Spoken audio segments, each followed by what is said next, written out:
Startled, I looked back curiously at the small old woman who had just finished giving my wife and I directions. She smiled kindly, almost excitedly, and waved as we walked towards the overgrown path leading into the forest. I waved back, waiting for her to turn back to the old stone house from which she first emerged a few minutes earlier, after seeing us consulting our map in the middle of the street. She remained put, staring serenely past us, almost through us, into the woods beyond. She looked like any other old Spanish grandma in a small, rural town, humbly dressed in a simple cotton dress with a bun of gray hair pulled back tightly. Her directions were clear. Walk through the path lined with stinging nettles. I've tried for years to get the town to trim them back. She exclaimed indignantly. Take a right at the dirt road and follow it for 2 kilometers, then a left once it hits dry riverbed. Once there, we'd follow it to the coast where we'd find the Bufeters, the mythical holes which perforated the surface of the rocky plateau close to the sea. At high tide, with even the smallest of waves, the sea would rush towards the cliff face, surging into the rocky crevices before being forced upwards into the blowhole, sending a spray of salty water and foam 5 meters into the air. Eager to make it to the spectacle in time for high tide, which also coincided with what was supposed to be a beautiful midsummer sunset, we continued into the woods, leaving the town behind. We were already halfway through a month-long hike, our honeymoon across the north coast of Spain, yet I was still astounded by the verdant green beauty of the region. The forests felt like something out of Robin Hood, meandering dirt paths framed by leafy canopies, soaring granite, snow-capped peaks in the backdrop, and occasionally, a glimpse of the wild blue Atlantic Ocean in the distance.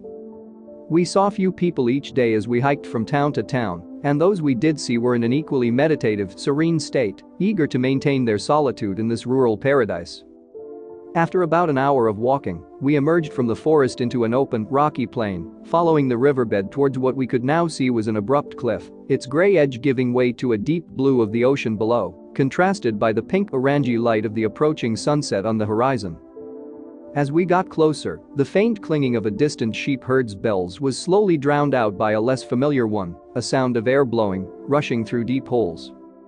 Starting off slow and quiet, it would accelerate at the end, just like someone blowing out birthday candles on a cake. My wife and I looked at each other and smiled, knowing that we were close. When we finally saw the sprays of waters emerging from the ground like a geyser, we stopped to appreciate the view. The sun was lower now and the surface of the ocean reflected a brilliant gold. I looked back towards the mountains, their upper peaks bathed in the same gold light, while the alpine slopes below were falling into darkness.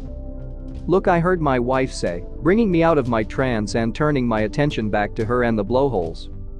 "It's that couple we keep seeing." Sure enough, I could make out the familiar figure of 2 fellow hikers, about our age, who we had passed at various points along the hike. We made our way towards them, watching as a spray of water shot up in front of them. They seemed unfazed, standing close to the edge of the hole, unflinching as the mist and droplets fell on them. As we got closer, the sound of the air rushing from the various holes became almost deafening. "Hola!"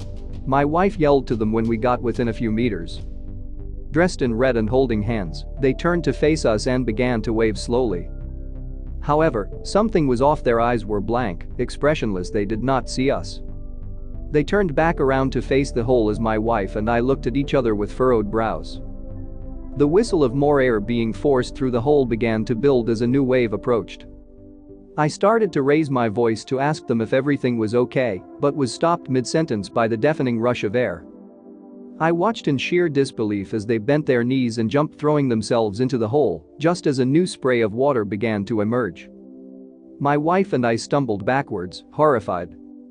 Without speaking to each other, I crawled towards the edge of the hole, feeling the damp, salty draft as the receding wave pulled air back through. I only saw one body, hers splayed out on a slick rock shelf 15 meters below the edge. His body was nowhere in sight. I slowly crawled away from the edge, my body physically exhausted from what I had witnessed.